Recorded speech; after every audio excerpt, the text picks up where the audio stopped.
Good morning, students. Let us start our today's class.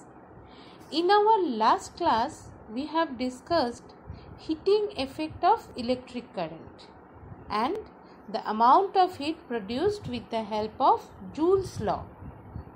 Today also we will discuss the amount of heat produced in a conductor, but with the help of some formulas which we have already learned.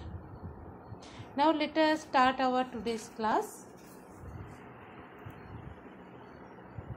To derive the amount of heat produced in a conductor, let us consider a conductor AB which is connected to a cell, and let V be the potential difference applied across the ends of the conductor.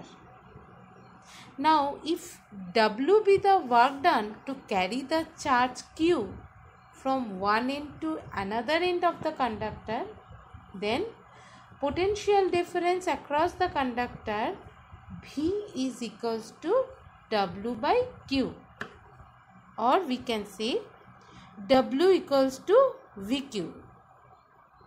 Let us consider this is equation number 1.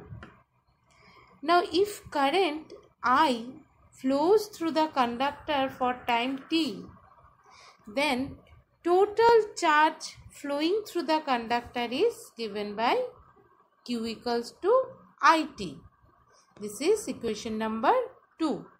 Substitute this value of Q in equation 1, we get W equals to VIT. Now, this work done is equal to the heat produced in the conductor, means W is equivalent to heat produced. So, therefore, H is equals to VIT Joule. Next, we will derive some other expressions for the amount of heat produced. For that purpose, we will use Ohm's law, and from Ohm's law we know V equals to IR. So, just substituting the value of V in equation 4, we can write H equals to I square RT. This is another expression of heat produced in the conductor. Now, we know I equals to V by R, and substituting these value in equation 5, we can write H equals to V square by RT.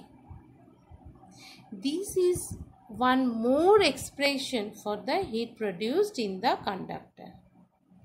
So, amount of heat produced in a conductor can be derived using 3 formulas. Number 1, H equals to VIT. Number 2, H equals to I square RT. And number 3, H equals to V square by RT.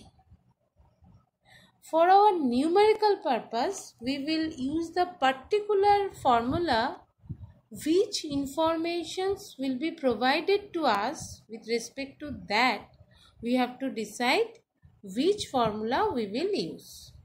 So, heat produced in a conductor can be derived using these 3 relations. So, H is equals to VIT equals to I square RT equals to V square by RT, and unit of heat is always in SI system Joule. Now, next we will discuss electric energy. The work done by a source of electricity to maintain a current in an electrical circuit is known as electric energy. Now, consider an electric circuit through which current flows for time t and Q amount of charge flows through the circuit for time t. If V be the potential difference applied across the circuit, then work done to maintain the flow of charge Q through it is given by W equals to VQ. Or we can write W equals to VIT. As we know, Q equals to IT, just substituting the value of Q equals to IT, we can write W equals to VIT. Now this work done is equal to the electric energy consumed in the circuit. Therefore, we can write electric energy E equals to VIT. Now this much is for today. Thank you.